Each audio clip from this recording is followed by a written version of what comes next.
अग्निकांड हुआ था, बड़ा भयावना था। इतना भयावना था कि सब अर्धरात्रि में सो रहे और 20 फूस की झोपड़ी बनी हुई थी। अखंड नाम कीर्तन 24 घंटे वाला सालों। लगभग सब साधक मौनी थे जो उन कुटियाओं में सो रहे थे, 2-2, 4-4। अल्पाहार, मौन, कोई बिल्कुल फलाहार, सब दिव्य साधना में लगे। और जब आग लगी थी, वस्त्र, ठाकुर जी, पाठ के ग्रंथ, चित्रपट सब जल गए थे, क्योंकि सब उपासक ही थे। जब भाई जी को हाहाकार सुनाई दिया तो भी निकले, तो उनका जो भोग के लिए घी है वो लाओ, बूरा है वो लाओ, और जो जाज्वल्यमान अग्नि डलवा, भगवान पधारे। चित्रपट, सिंहासन में विराजमान विग्रह है, क्योंकि छोटे छोटे विग्रह साधकों के पास, ग्रंथ पाठ के सब आ गए। फिर भाई जी ने कहा मेरे भगवान इस रूप में आए। फिर साधकों को समझाया कि आपके अंदर बैठे हुए भगवान को अग्नि नहीं जला सकते, बाहर की लीला में खंडन मंडन होगा।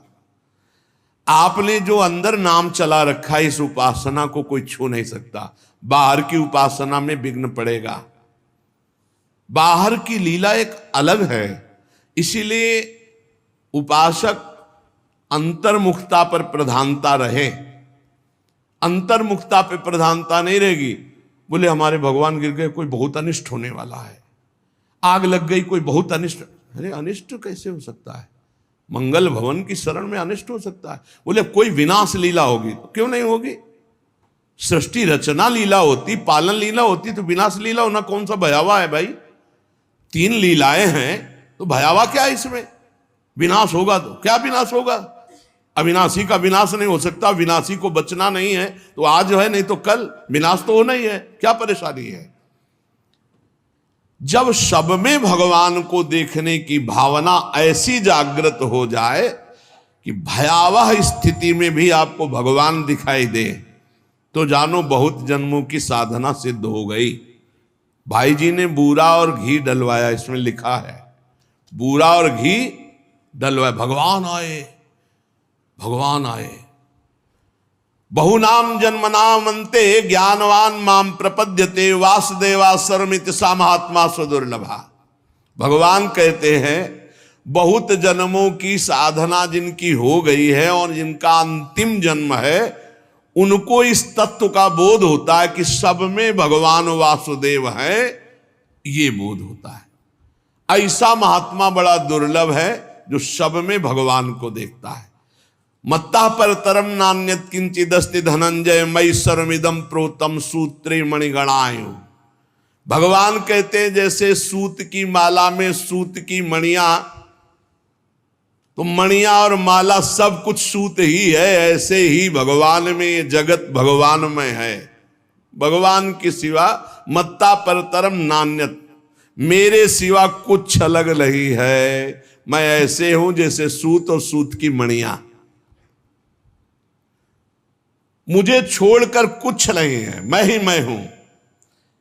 ये जिस साधक को अनुभव में हो जाता है वो महात्मा दुर्लभ है। ऐसा दुर्लभ है। सब में कुछ है नहीं, विश्व में पूरे एकमात्र भगवान बने हुए हैं। जिसकी ऐसी स्थिति हो जाती है वो किसी भयावह स्थिति में भी क्षुब्ध नहीं होता।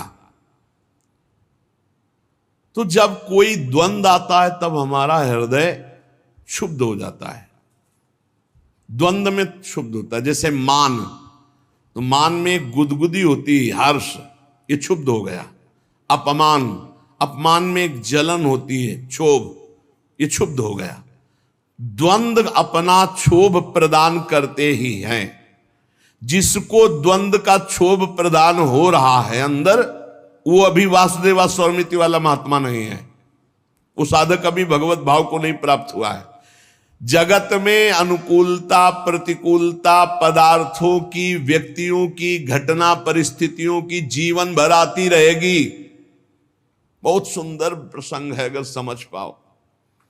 जगत में अनुकूलता प्रतिकूलता वस्तुओं की, व्यक्तियों की, परिस्थितियों की, घटनाओं की आती रहेगी। कभी अनुकूल घटना, कभी प्रतिकूल, कभी अनुकूल परिस्थिति, कभी प्रतिकूल